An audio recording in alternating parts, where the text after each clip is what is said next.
Okay, जो mode of presentation है उसके अंदर प्रेजेंटेशन होगी मैक्सिमम 15 मिनट की।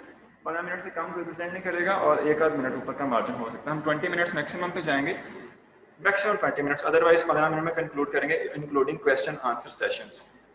प्लीज़ ये मत कीजिएगा कि सिर्फ आए टॉपिक को देखा, स्लाइड्स रीड की और चले गए, because that topics that will be added into the final exam.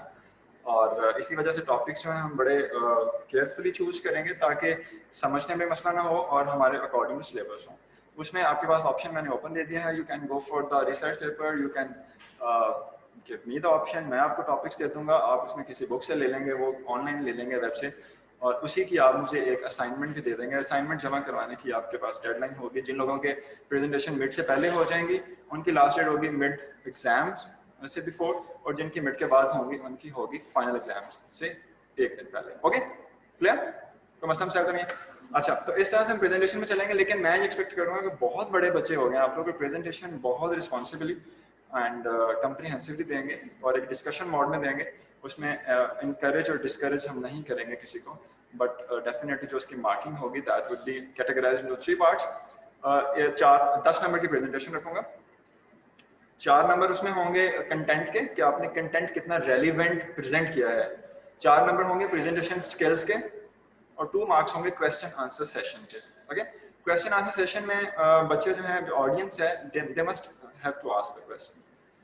तो फूड बायोटेक्नोलॉजी अभी मैं आपके साथ शेयर करता हूँ कि हमें इसमें हमारा कोर्स आउटलाइन क्या है और हम किस वीक में कौन से टॉपिक्स को टच कर रहे होंगे इसके साथ। But still if you have any question regarding assessment types, assessments मैंने आपको बता दिया कि we must go for the maximum 3 quizzes, because जिसमें हाइब्रिड और ऑनलाइन के इश्यूज की वजह से हम नंबर ऑफ असाइनमेंट्स थोड़े से इंक्रीज करेंगे। जी कहो सर, 4 क्रेडिट आवर हमारा ये कोर्स है, इसमें क्रेडिटेशंस कंपल्सरी होंगे जी, जो लैब वाले कोर्सेज में लास्ट टाइम हमारी नहीं होती थी। ओके जी, फिर से बताने लगा हूँ कि लेट नहीं आएंगे। आज से चूँकि पहली क्लास है और बहुत सारी चीज़ें जो हैं वो भी स्ट्रीमलाइन होनी है।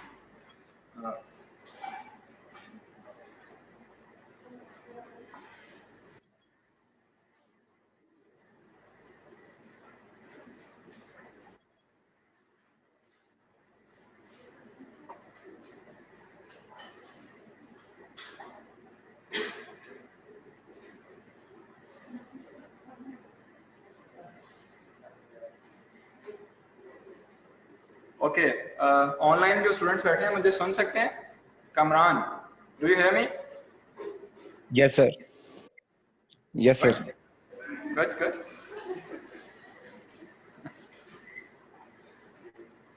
अच्छा अच्छा, चलें ठीक है जी। थोड़ी सी जनरल बातें हुई हैं अभी असेसमेंट्स की और किस तरह से हम असेसमेंट कंडक्ट करेंगे। आप लोगों के लिए एक वीडियो इसमें ये रिकॉर्ड हो गया, लेक्चर मैं अपलोड कर दूंगा यूट्यूब चैनल पे, आप वहाँ से देख लीजिएगा कि हमने क्या बातें की हैं। और इसके अलावा अभी थोड़ा सा जो हम कोर्स आउटलाइन पे बात करने लगे हैं, कोर्स स्केड्यूल पे, कि किस तरह से हम इस कोर्स को कंडक्ट करेंगे। Basically that course is about food biotechnology, और इसमें हम मोस्ट प्रोबेबली जो बात कर रहे होंगे फर्स्ट वीक में, यानी ये वीक है, इसमें हम बात करेंगे माइक्रोब्स का role in the food industry and in the production of different food ingredients, और उसके अलावा हिस्ट्री ऑफ माइक्रोब्स, या माइक्रोब्स ने हमें किस तरह से हमने माइक्रोब्स को एसोसिएट किया है फूड प्रोडक्शन के साथ, इस हिस्ट्री और डिफरेंट सोर्सेज पे बात करेंगे। इसके अलावा हम ये देखेंगे कि हाउ माइक्रोबायोलॉजी और the micro organisms they are involve in the production of quality food, और हम किस तरह से क्वालिटी को इम्प्रूव कर रहे हैं by using the food biotechnological approaches and microbiological techniques. फिर इसके बाद जो हमारे पास टॉपिक्स होंगे उसके अंदर हम मल्टीपल फैक्टर्स की बात करेंगे जो कि फूड माइक्रोबायोलॉजी के पॉइंट ऑफ व्यू से या फूड बायोटेक्नोलॉजी के पॉइंट ऑफ व्यू से इंपॉर्टेंट हैं, और जिस तरह से ये डिफरेंट फैक्टर्स जो हैं ये हमारी फूड की क्वालिटी को, माइक्रो ऑर्गेनिजम्स की ग्रोथ को इफेक्ट कर रहे हैं डायरेक्टली या इनडायरेक्टली। अच्छा, यहाँ पे एक बात जो ये अभी आपने 2 लेक्चर पहले इसमें जो आउटलाइन देखी है, इसमें micro organisms in food microbiology का जिक्र है। Do you have any idea कि food biotechnology is solely dependent upon the microorganisms, because we are using the microorganisms for the production of food, we are using the microorganisms to enhance the quality of the food. इसके अलावा हम microorganisms की fine tuning, ये fine tuning का word हम आज use करेंगे कि रिकम्बिनेंट डीएनए टेक्नोलॉजी की टेक्निक्स को यूज़ करते हुए हम माइक्रो ऑर्गेनिजम्स के डिफरेंट पैथवे को ट्यून करते हैं इस तरह से कि if they are producing amino acid in a minute quantity, they will be producing that amino acid or other products in a huge quantity for us. इसमें multiple चीज़ें आएंगी जिनको हम डिस्कस करेंगे। इसके अलावा आपको क्वेश्चन आंसर का एक टाइम देगा, ठीक है, लिख लें अपने पास। इसके अलावा हम देखेंगे फूड बायोटेक्नोलॉजी में कि if we cannot use the microorganisms for the production of food, फिर हमारे पास क्या solutions हैं, हम किस तरह से food enzymes को use कर सकते हैं, किस तरह से हम different colors और additives को produce करा सकते हैं, because you know that food processing के अंदर colors और additives जो हैं they are very much important। और फिर हम थोड़ा सा ये देखेंगे कि किस तरह से metabolic engineering जो है बैक्टीरिया की ये food ingredients को produce करवाने के लिए important है। बेटा ये लाइट ऑफ करूंगा तो जो ऑनलाइन बैठे हैं मैं उनको नजर नहीं आऊंगा, तो अब जगह चेंज कर लें, you can change the seat. अच्छा, यस, मेटाबॉलिक इंजीनियरिंग की बात करेंगे। मैं डिफरेंट आपको यहाँ पे एग्जांपल्स के साथ डिफरेंट पैथवे समझाऊंगा जिसमें हम कुछ माइक्रो ऑर्गेनिज्म को स्विच ऑफ कर रहे होंगे, कुछ स्विच ऑन कर रहे होंगे for the better production of the metabolites.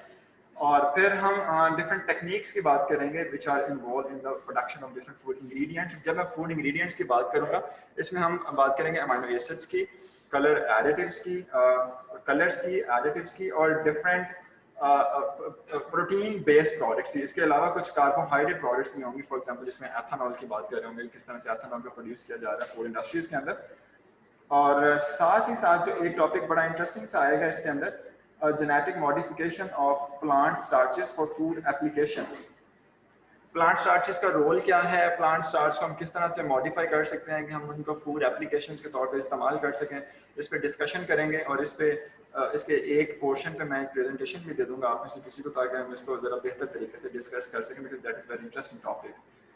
इसके अलावा जो हम देखेंगे biotechnological approaches that will be used to improve the nutritional quality and the shelf life of the fruits and vegetable, because ये बहुत बड़ा एक मसला है कि in the growing population we have to accommodate and we have to provide the sufficient supply of the vegetables and fruits। लेकिन मसला ये है कि चूंकि vegetable fruits की naturally बहुत शॉर्ट शेल्फ लाइफ हुआ करती थी, इसको हम इम्प्रूव कर चुके हैं बहुत ज़्यादा। और अभी हम इन टेक्निक्स पे बात करेंगे किस तरह से हम शेल्फ लाइफ को इम्प्रूव मजीद कर सकते हैं, because they are multiple enzymes जो कि फ्रूट रॉटनिंग में और वेजिटेबल रॉटनिंग में इन्वॉल्व हैं। हम उनके प्रोडक्शन को अगर रिड्यूस कर दें तो we can increase the shelf life of the fruits and the vegetables as well. अभी अगर आप अपनी घरेलू और रोजमर्रा उसमें अवामिल में देखें तो we have different vegetables and fruits, इनकी शेल्फ लाइफ ऑलरेडी इंक्रीज हो चुकी है। अगर पहले 5-6 साल पहले की बात करें तो बहुत सारी चीज़ें बहुत जल्द ख़राब हो जाया करती थी। हम इन टेक्निक्स पे बात करेंगे किस तरह से हम शेल्फ लाइफ को इम्प्रूव कर रहे हैं ग्रेजुअली। फिर हम ये भी देखेंगे कि माइक्रोबियल फूड स्पॉइलेज में कौन से माइक्रो ऑर्गेनिज्म इन्वॉल्व हैं। फूड स्पॉइलेज में हम किस तरह से शेल्फ लाइफ इंक्रीज कर सकते हैं माइक्रो ऑर्गेनिजम्स की ग्रोथ को इनहिबिट करके।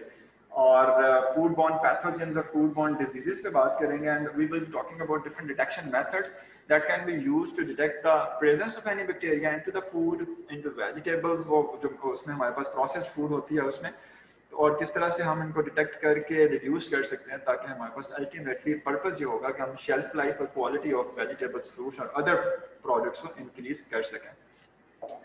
फिर क्वालिटी के पॉइंट ऑफ व्यू से ही हम जो अगली चीज़ पढ़ेंगे वो होगी about the food safety and साथ ही साथ हम फूड सेफ्टी के साथ क्वालिटी कंट्रोल पे बात करेंगे और कुछ इंटरनेशनल एस्पेक्ट्स की बात करेंगे। उसमें एफडीए से फेमिलियर हैं आप लोग? व्हाट इज एफडीए, क्या है एफडीए?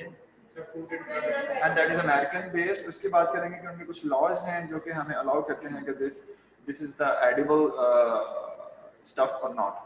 और फूड सेफ्टी जो है that is a growing risk nowadays, और इसमें फूड सेफ्टी के पॉइंट ऑफ व्यू से हम कुछ पैथोजेंस का रोल और कुछ इंटरनेशनल एस्पेक्ट्स पे बात करने के साथ साथ हम ये देखेंगे कि किस तरह से मॉडर्न बायोटेक्नोलॉजिकल अप्रोचेस जो हैं हम उनको इस्तेमाल करते हुए अपनी फूड सेफ्टी को इन्हेंस कर सकते हैं। बिकॉज फूड शॉर्टेज अभी हम एज ए ह्यूमन फेस कर भी रहे हैं और with the passage of time हम मजीद इसको फेस करेंगे।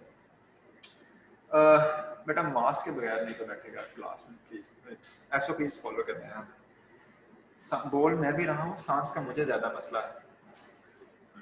अच्छा ओके, एंड टॉपिक्स के बाद मिड टर्म आ जाएगी एंड मिड टर्म और फाइनल टर्म जो है ऑन कैंपस होगी, आपको इसके बारे में क्लियर पता चल चुका होगा, they will be on campus. फिर हम मिड टर्म के बाद जो टॉपिक स्टार्ट करेंगे ये एंजाइम से रिलेटेड होंगे, production of different pectinases and the utilization of pectinases in the food processing. Pectinases enzyme हैं which are involve in the juice extraction, और पैक्टिनेजेस जो हैं ये फ्रूट स्किन को डाइजेस्ट करने में इन्वॉल्व हैं, और हम पैक्टिनेजेस के इस्तेमाल से ग्रेप्स की या एप्पल का जूस नेक्टर जो है वो उसकी क्वांटिटी उसको ज़्यादा एफिशिएंटली एक्सट्रैक्ट कर सकते हैं। फिर हम सिट्रिक एसिड प्रोडक्शन की बात करेंगे, फिर इसके देखेंगे कि how citric acid is important and citric acid की सिग्निफिकेंस पे बात करेंगे। ये हिस्टोरिकल पॉइंट ऑफ व्यू से इसको देखेंगे कि ये कैसे प्रोड्यूस होता रहा है, और अब हम बायोटेक्नोलॉजिकल अप्रोचेस यूज करते हैं और इसको किस तरह से प्रोड्यूस कर रहे हैं, जिसकी वजह से इसकी प्रोडक्शन भी ज़्यादा है, कॉस्ट कम होती जा रही है।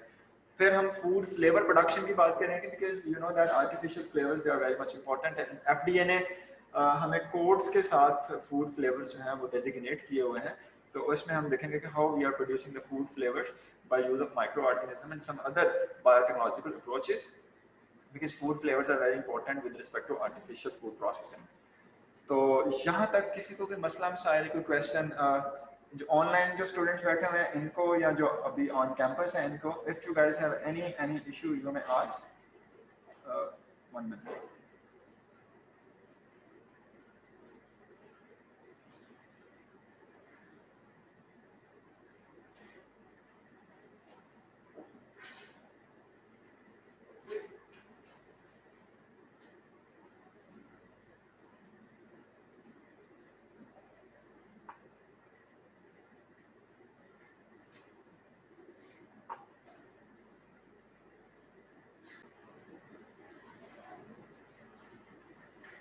अच्छा जी, फूड प्रोडक्शन के बाद अगर हम इसमें आगे देखते हैं तो हम कुछ बात करेंगे the role of cyanobacteria and the other the polysaccharides that are based on the cyanobacteria and their use in the food industry. Cyanobacteria के बारे में तो फेमिलियर है ना आपको काफ़ी, माइक्रोबायोलॉजी में हमने बहुत थोड़ा जिक्र किया था, मुझे याद पड़ता है उसका शायद किया भी नहीं था। साइनोबैक्टीरिया क्या होता है पहले, कौन से थे?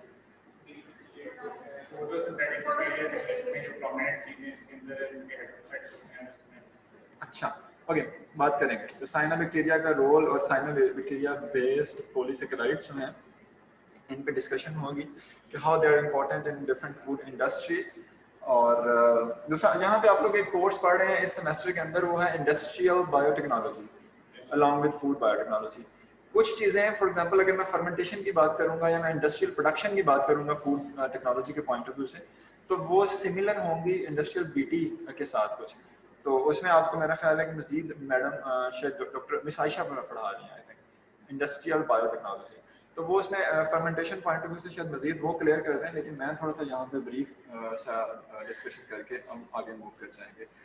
और फिर जनाब इसके बाद जो हमारे पास टॉपिक होगा वो होगा the role of algae in different food waste products और the food application of the algae. इसमें एलजी की बात, algae is edible, you know that, कभी एलजी खाई है किसी? हमने यस कहा काफी अच्छा। हाँ एगर रोज खाते तो नहीं है ना बच्चे ओके चलें, इसमें हम इंशाल्लाह डिस्कशन करेंगे। उसके बाद हमारे पास फाइन टाइम आएगी। This is too much syllabus और इसको भी कवर करना है। प्रेजेंटेशन 48 स्टूडेंट्स हैं, उनकी प्रेजेंटेशन भी कवर करनी है, और इसी वजह से फिर असेसमेंट में थोड़ा सा मोड इस दफ़ा हम ओवरऑल ही चेंज करने का सोच रहे हैं। अच्छा, इसमें हम 2 बुक्स फॉलो करेंगे। एक बुक है फंडामेंटल्स ऑफ फूड माइक्रोबायोलॉजी, एक बल्कि 3 बुक करेंगे, यहाँ मैंने 2 लिखी है। एक फंडामेंटल्स ऑफ फूड माइक्रोबायोलॉजी के नाम से आएगी, दूसरी हमारे पास फूड बायोटेक्नोलॉजी के नाम से आएगी। ये एक इंडियन ऑथर ने लिखी है, कालिदास शेट्टी ने, अच्छी है, कंप्रीहेंसिव लिखी है। इसमें से जो चीज़ें पिक करेंगे वो होंगी मेटाबॉलिक इंजीनियरिंग के पॉइंट ऑफ व्यू से। इसके अलावा एक और बुक है फूड बायोटेक्नोलॉजी की, और उसका ऑथर मेरे जहन में नहीं है। मैं बहरहाल ये सारी बुक्स हैं, इनके लिंक्स गूगल ड्राइव के लिंक्स में LMS पे अपलोड कर दूंगा, आप उसमें से देखिएगा। और स्लाइड्स जो होंगी वो स्लाइड्स पे कुछ फ्यू पॉइंट्स लिखे होते हैं, उससे बेहतर आप यही होगा कि आप बुक्स चैप्टर जो है वो कंसल्ट करेंगे और उसके अकॉर्डिंगली आप प्रिपरेशंस करेंगे स्टार्ट में ही। और जो प्रेजेंटेशंस होंगी वो भी comprehensive short and but to the point बनाएंगे, क्योंकि हमें बाद में सिलेबस में ऐड करनी है। यहाँ तक किसी ने कोई क्वेश्चन करना है, एनी रेलिवेंट और irrelevant question you can ask. This is not a question.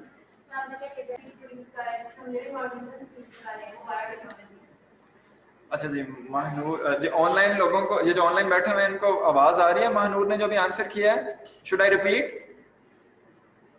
Yes sir, नहीं आ रही आवाज। ओके, मेरा क्वेश्चन समझ में आया था या मेरी आवाज में नहीं आई? सर आपकी आई आवाज है। आ रही है।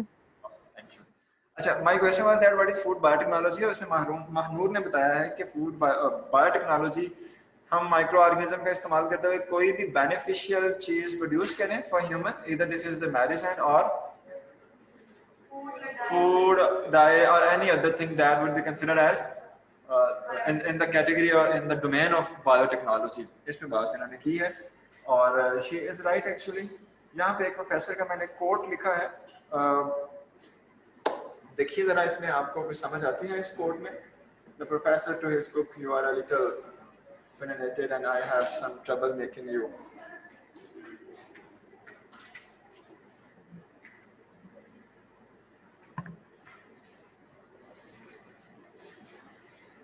Okay, what is biotechnology, और इसमें सेम वही महानूर वाले ख्यालात हैं मेरे भी कि बायोटेक्नोलॉजी जो है ये किस तरह से ह्यूमन बीइंग की हेल्थ में इन्वॉल्व है, इधर इन the production of the drugs, in the production of food supplements, food ingredients, and some other beneficial stuff that is related to human being.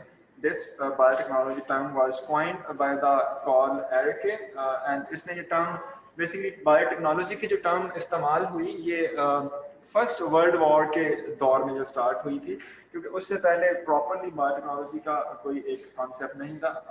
अगर से बायोटेक्नोलॉजी को या अगर हम देखें बायोटेक्नोलॉजी के डिफरेंट अप्रोचेस ये बहुत पुराने इस्तेमाल में थी. फॉर एग्जांपल हमें इसके कुछ मिलते हैं, कुछ इसके प्रूफ्स मिलते हैं फ्रॉम द एंशिएंट इजिप्शियंस और जो सुमेरियंस थे, इनके दौर से हमें इसके काफ़ी सारे जो लिंक्स हैं वो मिलते हैं कि किस तरह से बायोटेक्नोलॉजी को वो यूज़ कर रहे थे. खास तौर पे they were producing beers and wine by using of yeast, और फर्मेंटेशन उसमें इन्वॉल्व थी, and actually that fermentation and the use of yeast and some other micro organism that fall in the domain of biotechnology.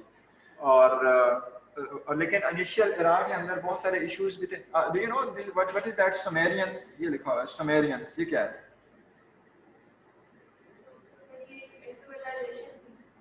कौन सी civilisation?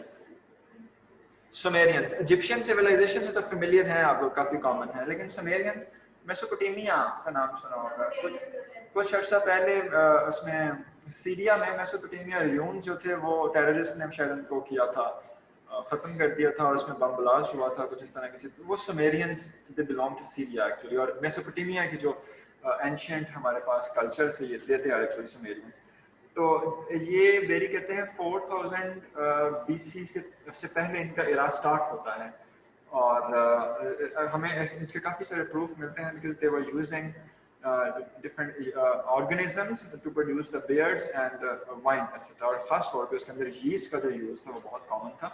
लेकिन उस दौर में problem ये था कि जो बहुत सारी एंशिएंट फर्मेंटेशन की टेक्निक्स थी, इन टेक्निक्स में सबसे बड़ा मसला ये था कि हम कोई प्रोडक्ट बनाना चाहते हैं और वो प्रोडक्ट जो है वो बनने की बजाय हमारे पास कोई साइड प्रोडक्ट बनना स्टार्ट हो जाती थी at that time, because they were not familiar with the growth conditions of the micro organism, they were not familiar with the metabolic pathways of the micro organism.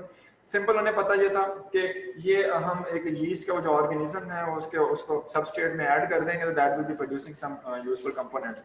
लेकिन बहुत सारे ऐसे मसाइल आए कि they used to produce wine लेकिन बन गया vinegar.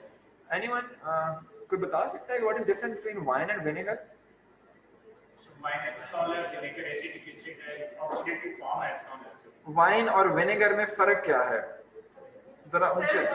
Sir ethanol is oxidative. एक मिनट, जरा ऊंची आवाज में बताना, कुछ लोग ऑनलाइन बैठे हैं. वाइन जब बना रहे थे तो हमें हम ऑक्सीजन नहीं प्रोवाइड करते उन माइक्रो ऑर्गेनिज्म को, तो तब एथेनॉल प्रोड्यूस हो जाता है. विनेगर के अंदर हम ऑक्सीजन होती है तो इसलिए एसिडिक एसिड प्रोड्यूस होता है. Okay, Mahnur is saying that the difference between wine and vinegar production is the aerobic conditions. अगर हम anaerobic condition दे देंगे तो ऑर्गेनिज्म जो है वाइन बना देगा, और अगर हम aerobic condition दे देंगे तो विनेगर बन जाएगा. ऐसा नहीं है, बिल्कुल ऐसा नहीं है. इस पे बात करते हैं अभी आगे कि एक्चुअली है क्या. The difference between wine and vinegar, that is actually here. This is a pathway to show you the difference. Carbohydrates हैं, कार्बोहाइड्रेट हमारे पास सबस्ट्रेट के तौर पे इस्तेमाल होगा, पायरुवेट. ये बड़ा सिंपल पैथवे है जो कि आप लोग बचपन से देखते आ रहे हैं। मेरा ख्याल है बचपन से मुराद मेरा बायोकेमिस्ट्री 1 जब आप पढ़ रहे थे। कार्बोहाइड्रेट से प्रोड्यूस होगा एसिटाइल-CoA, एसिटाइल-CoA से एसिटाल्डिहाइड, एसिटाल्डिहाइड से प्रोड्यूस होगा एथेनॉल अल्टीमेटली। लेकिन अगर इसी सारे कंपाउंड, इसकी कंपोजिशन के अंदर हमारे पास कंटामिनेशन आ जाए एसिटिक एसिड प्रोड्यूसिंग बैक्टीरिया की, तो उसमें हमारे पास रिजल्टेंटली क्या होगा कि एसिटिक एसिड प्रोड्यूसिंग बैक्टीरिया जो हैं ये इस पैथवे को शिफ्ट कर देंगे फ्रॉम एसिटाइल-CoA से एसिटिक एसिड की तरफ, और फिर ultimately we will be having acetic acid या विनेगर इंस्टेड ऑफ वाइन। तो होगा क्या कि इस पैथवे में हमें तो नहीं पता कि उसके अंदर कंटामिनेशन आ गई या कि नहीं आ गई, और सबसे बड़ी बात यह है कि जो एसिटिक एसिड प्रोड्यूसिंग बैक्टीरिया हैं they are present everywhere in the air, on the skin of the fruits mostly। तो इसमें बिल्कुल नहीं पता था। तो मैं सिर्फ ये बताना चाह रहा हूँ कि in the ancient era होता यूँ था कि फर्मेंटेशन स्टार्ट की है किसी एक स्पेसिफिक प्रोडक्ट के लिए, लेकिन अल्टीमेटली जो चीज़ बनी है वो हमारी डिजायर्ड नहीं है, और इससे फिर बहुत सारे नुकसान हुआ करते थे। आजकल भी अखबार में काफ़ी इस तरह की खबरें आती हैं कि वो पीने से फलां की डेथ हो गई, blah blah blah. You are very familiar with it. अच्छा, तो ये मैं बताना चाह रहा हूँ कि बायोटेक्नोलॉजी की अप्रोचेस बहुत देर से हम इस्तेमाल कर रहे हैं, लेकिन इसके अंदर मॉडिफिकेशन और उसको precise with the passage of time किया गया। और फर्स्ट वर्ल्ड वॉर में कॉल एरके ने बायोटेक्नोलॉजी की टर्म इंट्रोड्यूस करवाई, और उससे पहले जब लुईस पास्चर का टाइम आया तो लुईस पास्चर ने पेस्चराइजेशन की टेक्निक सब इंट्रोड्यूस करवाई, और उसके बाद हम ज़्यादा स्पेसिफिक होते गए, और इस स्पेसिफिक जब होते गए तो फिर हमारे पास हमारी स्पेसिफाइड रिक्वायर्ड प्रोडक्ट्स ज़्यादा बनती रही as compared to the undesired products. Foundation of microbiology जैसे ही हुई, इसने बायोटेक्नोलॉजी को एक बूम दिया, बायोटेक्नोलॉजी इम्प्रूव हुई, और ये जो हमारे पास क्रेडिट जाता है दैट इज इन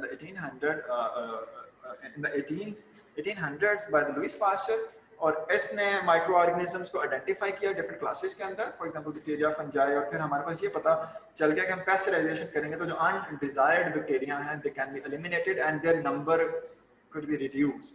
ओके, और इसमें खास तौर पे फिर होने ये लगा कि जब वाइन प्रोडक्शन होती थी इंडस्ट्रीज के अंदर या लोकली इंडिविजुअल लेवल पे, तो उस वाइन की बाद में कुछ टाइम के बाद पेस्चराइजेशन की जाती थी ताकि उसके अंदर जो अनडिजायर्ड माइक्रो ऑर्गेनिज्म, अब यहाँ पे अनडिजायर्ड कौन से हैं, which are producing the acetic acid or the vinegar, ये अनडिजायर्ड है इस केस में। But if we want to produce the acetic acid तो फिर हमारे पास अनडिजायर्ड नहीं है। ओके, तो इस केस में अनडिजायर्ड वो है जो हमें नहीं चाहिए। they are wasting our carbohydrates which we intended to produce ethanol, beers and wines। और फिर एंजाइम्स का इस्तेमाल आया क्योंकि ये जो माइक्रो ऑर्गेनिजम्स की प्रेजेंस थी किसी भी फूड के अंदर, अगर आप देखें एथेनॉल के अंदर या बियर के अंदर जब बन रही है, बियर या वाइन बन रही है, तो उसके अंदर यीस्ट प्रेजेंट है, और इसके अलावा अगर कोई और कंटेमिनेंट्स आ गए हैं तो they could be harmful for us. लेकिन इसके साथ साथ अगर हम कुछ इस तरह से करें कि जो माइक्रो ऑर्गेनिज्म में बेसिकली एंजाइम्स मौजूद हैं which are processing the food for us, तो अगर हम एंजाइम्स को आइसोलेट करके डायरेक्टली एंजाइम्स को ही यूज कर लें फूड प्रोडक्शन के अंदर, तो फिर हमारे पास कंटेमिनेशन के चांसेस मजीद कम हो जाते हैं, और हमारे पास स्पेसिफाइड प्रोडक्ट जो है वो उसके चांसेस ज्यादा हैं स्पेसिफाइड प्रोडक्ट प्रोड्यूस होने के। ओके, तो इस पे भी फाउंडेशन ऑफ माइक्रोबायोलॉजी या लुईस पास्चर के दौर के बाद ये बहुत सारी चीजें हमारे पास क्लियर होती गई कि एंजाइम जो हैं ये they are involve in food production but they are not the living organism, so they may be used and undesirable products जो हैं या अनडिजायरेबल चेंजेस जो हैं उन्हें रिड्यूस कर सकते हैं by using the techniques that were introduced by the Louis Pasteur and most commonly the pasteurization process। Okay? जी, कॉकअप का कोई क्वेश्चन है? जी कॉकअप सर, जो एंजाइम्स हैं अगर आपको आइसोलेटेड नेसेंट एंजाइम यूज करना है तो सर उस केस में क्या?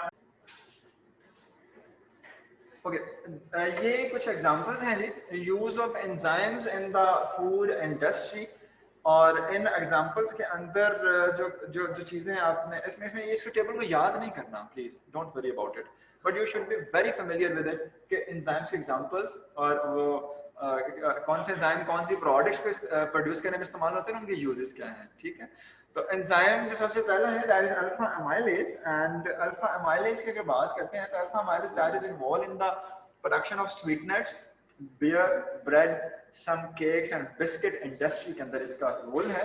और जो इसके अगर यूजेस की पेक्यूलियर बात करें तो that is involve in the liquefaction या liquefaction of the starch.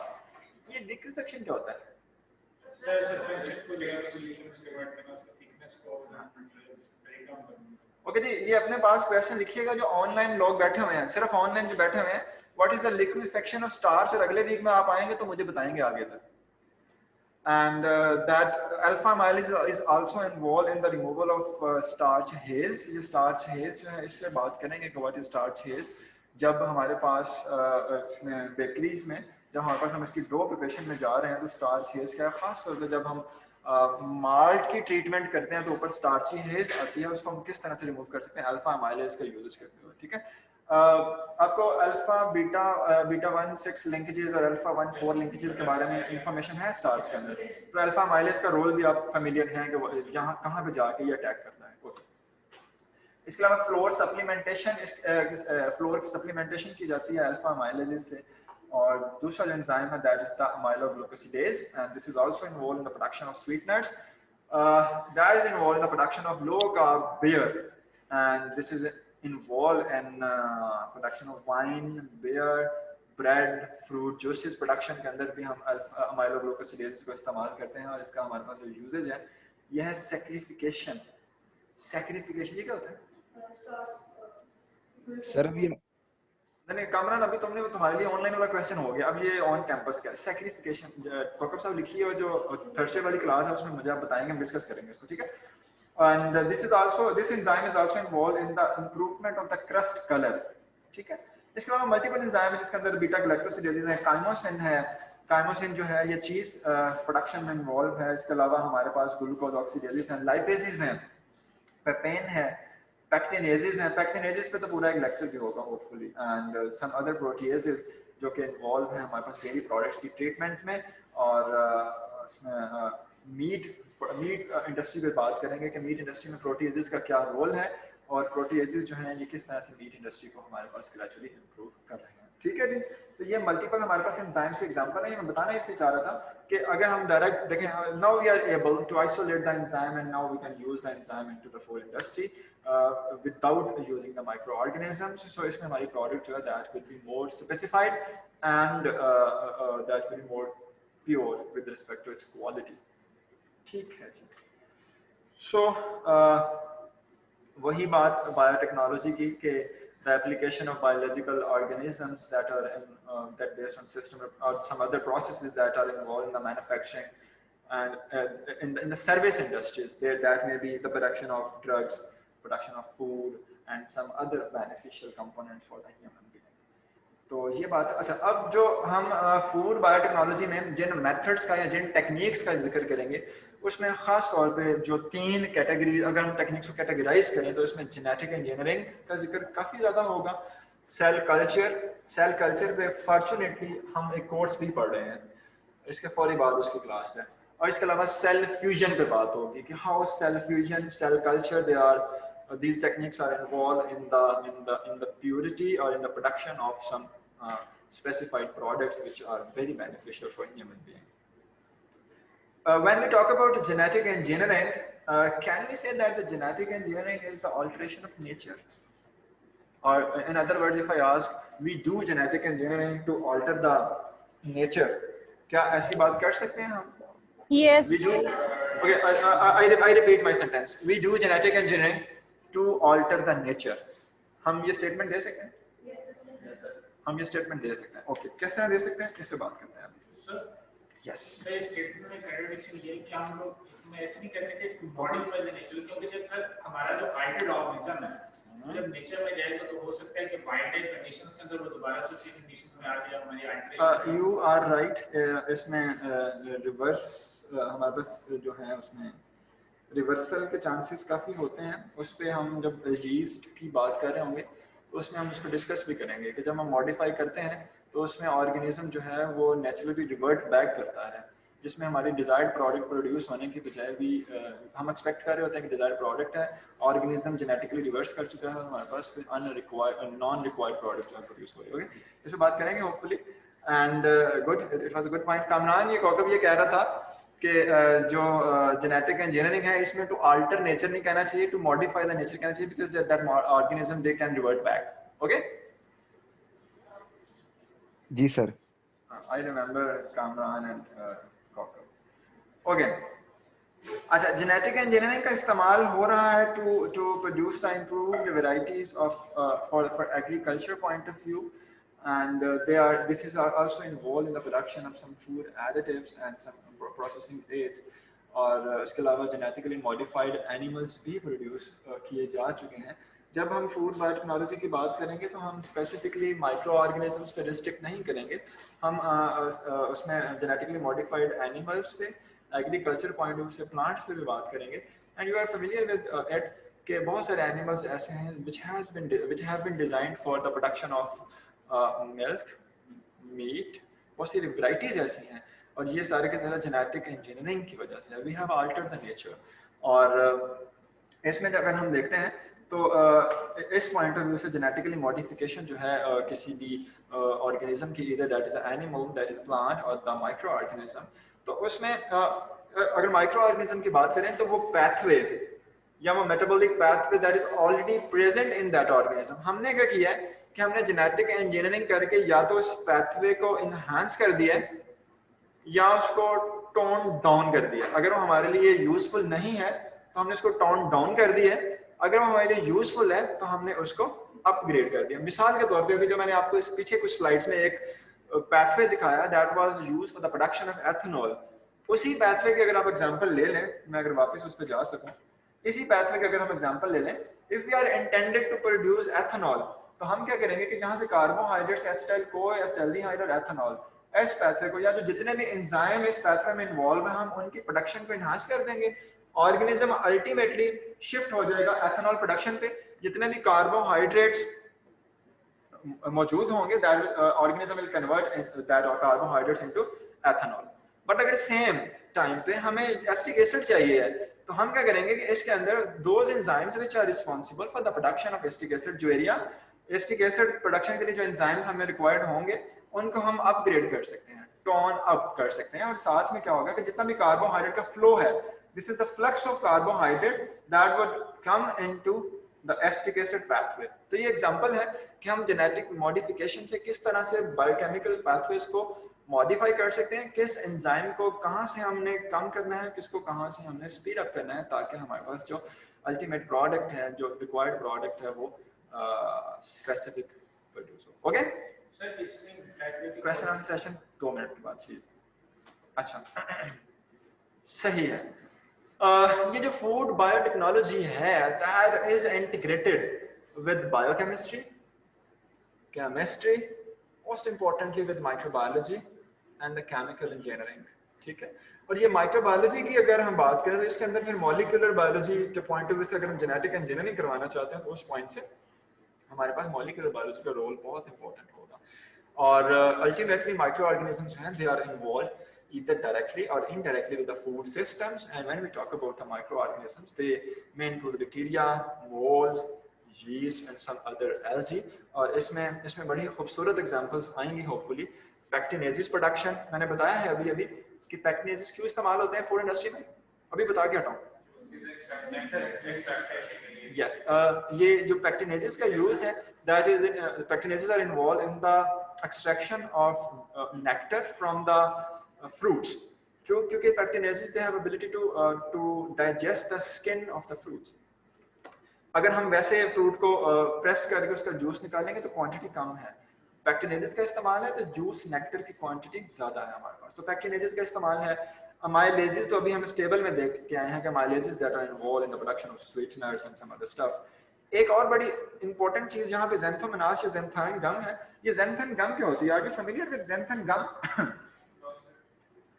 Xanthan gum, किसी ऑनलाइन बच्चे ने या ऑन कैंपस ने इसका जिक्र सुना हो? Xanthan gum, here this is xanthan. Kamran, Zain, are you there? Yes sir. ये ज़ैंथन गम का जिक्र सुना है? No sir. Okay, a xanthan gum, that is actually a gummy product that is involved in to increase the viscosity of the juices, viscosity of the biological products, viscosity of the liquids। जो हमारे पास processed juices आते हैं किसी भी company के, उन juices के अंदर विस्कोसिटी इंक्रीज करने के लिए ज़ैंथन गम ऐड की जाती है, और ज़ैंथन गम जो है ये एडिबल है। लेकिन मज़े की बात ये है कि ये जो ऑर्गेनिज्म प्रोड्यूस करता है Xanthomonas campestris, this is micro organism, ये पैथोजन है। So we are taking our desired products even from the human pathogens. In other words, you can say that Xanthomonas campestris, that is undesirable, but its product is desirable. Okay, तो we are producing it. इसके लिए हम अलग से fermenter चलाते हैं, Xanthomonas campestris grow करता है, ये ज़ैंथान गम प्रोड्यूस करता है, हम ज़ैंथन गम को उसमें से आइसोलेट करते हैं, आइसोलेट करने के बाद उसको हम स्टेराइल करते हैं, उसके बाद हम ज़ैंथन गम को अपनी फूड प्रोडक्ट्स में यूज करते हैं। ओके, तो ये माइक्रो ऑर्गेनिजम्स का जो डायरेक्ट रोल है, उसने कॉमन एग्जांपल है यीस्ट की। Yeast is involve in the bread leavening, yeast is involve in the production of ethanol, और जो इनडायरेक्ट रोल है that is the via enzymes, उसमें हमारे पास पेक्टिनेजेस हैं, माइलेजेस हैं। और जो तीसरी एग्जांपल है कि micro organism itself undesired, but we are taking our desirable products, and that is xanthan gum from the Xanthomonas campestris. Till here, up to this point, if you guys have any question, any relevant technical or irrelevant technical question. जी doctor साहब, आप कुछ पूछना चाह रहे थे? Sir, हम लोगों ने ना पैथोजेंस की बात की थी कि हम लोग क्या कर सकते हैं कि किसी पौधे पे या माइक्रो ऑर्गेनिज्म को हम डायरेक्टली यूज कर रहे हैं, उसकी एग्जांपल हमने देखी है यीस्ट में, और इनडायरेक्ट हम इस्तेमाल कर रहे हैं, उसकी एग्जांपल हमने देखी है use of pectinases and alpha amylases वगैरह वगैरह। So we can categorize the microorganisms in 3 main classes: eubacteria, archaebacteria and eukaryotes.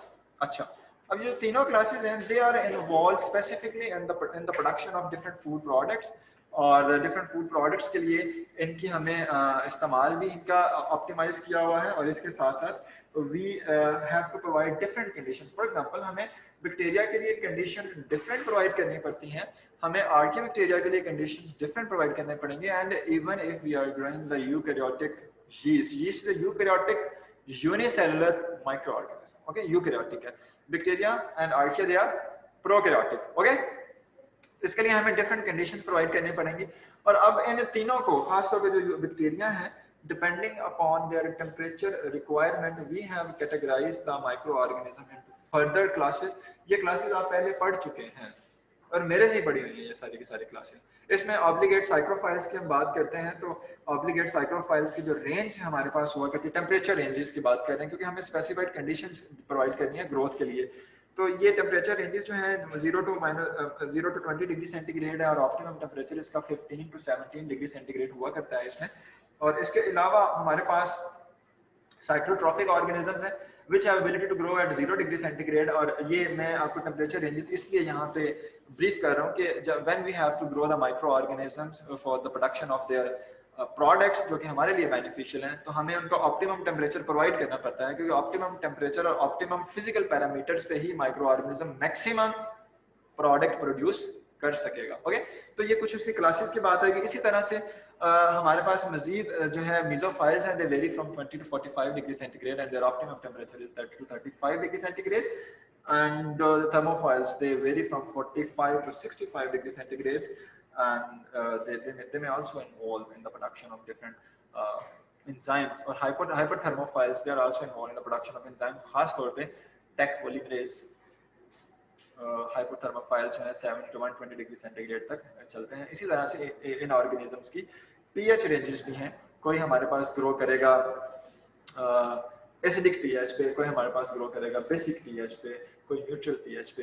तो we have to keep all the physical parameters in control ताकि हम ऑप्टिमम प्रोडक्शन कर सकें। इसी बात पे कॉकब ने ये क्वेश्चन किया था कि हम फिजिकल पैरामीटर्स को किस तरह से कंट्रोल में रख सकते हैं। उसके हमारे पास मल्टीपल टेक्निक्स हैं। आप इंडस्ट्रियल बायोटेक्नोलॉजी में जब पढ़ेंगे तो फर्मेंटर्स पढ़ेंगे। जब मैं बार बार फर्मेंटर का जिक्र कर रहा हूँ तो फर्मेंटेशन आपने पढ़ा है। फर्मेंटेशन दो कंटेक्स्ट में हम उसकी बात करते हैं। एक हम बात करते हैं फिजियोलॉजिकल कंटेक्स्ट फर्मेंटेशन, और दूसरी हम बात करते हैं इंडस्ट्रियल कंटेक्स्ट। फिजियोलॉजिकल कंटेक्स्ट में फर्मेंटेशन का मतलब होता है एनाएरोबिक रेस्पिरेशन, ऐसा ही है। इंडस्ट्रियल कंटेक्स्ट में हम जब फर्मेंटेशन की बात करेंगे तो इसका मतलब है growth of micro organism at larger scale.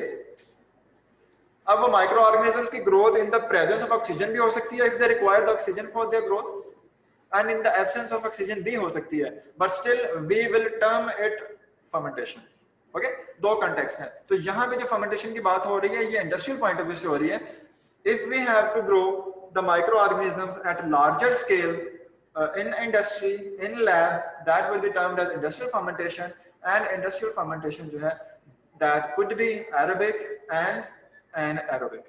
ठीक है, आप अगर लैब के अंदर आप माइक्रो ऑर्गेनिजम्स को ग्रो करते हैं 2 लीटर्स की फ्लास्क में अगर ग्रो करते हैं तो that would also be a fermentation होगी, the growth of microorganism at larger scale। तो अभी यहाँ पे जितनी बातें होंगी वो इंडस्ट्रियल कॉन्टेक्स्ट में होंगी फर्मेंटेशन के पॉइंट ऑफ व्यू से।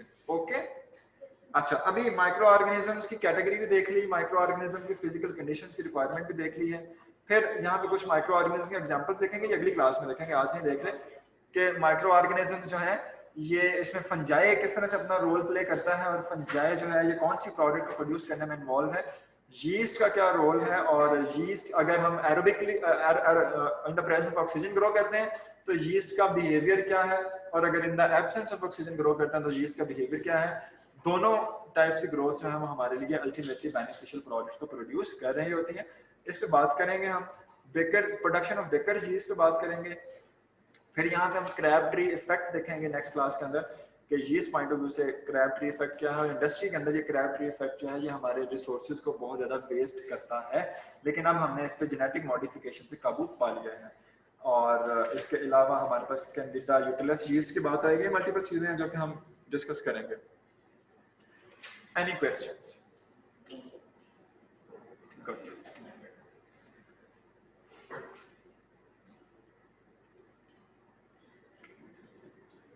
अच्छा जी, दिस इज अटेंडेंस टाइम, और अटेंडेंस टाइम में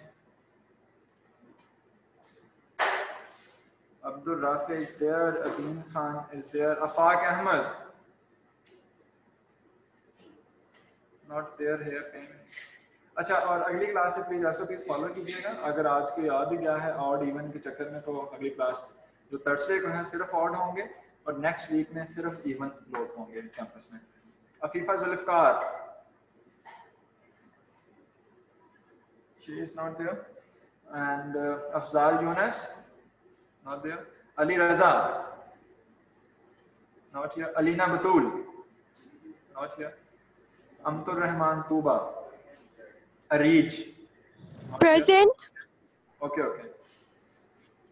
Aisha Lodi, okay, and Durre Ramisha Arif Present. okay, and Isha Fatima, Isha, she's not there. Faisal Bashir, Faisal,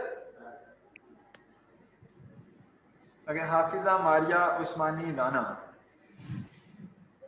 बैठे नहीं हैं। Hasan Raza Sir. okay, Huma Majid, Javeria Iftikhar, okay, Javeria Arshad, Yes, sir. okay, Khadijatul कुबरा, Khansa Shahzadi, Kokab Imran, Laiba Tahir, Laiba not here, okay, Mahnoor, Present, sir. Laiba Tahir. Present, sir. okay, Mahnoor Khan, Maruf Khalid, Maryam,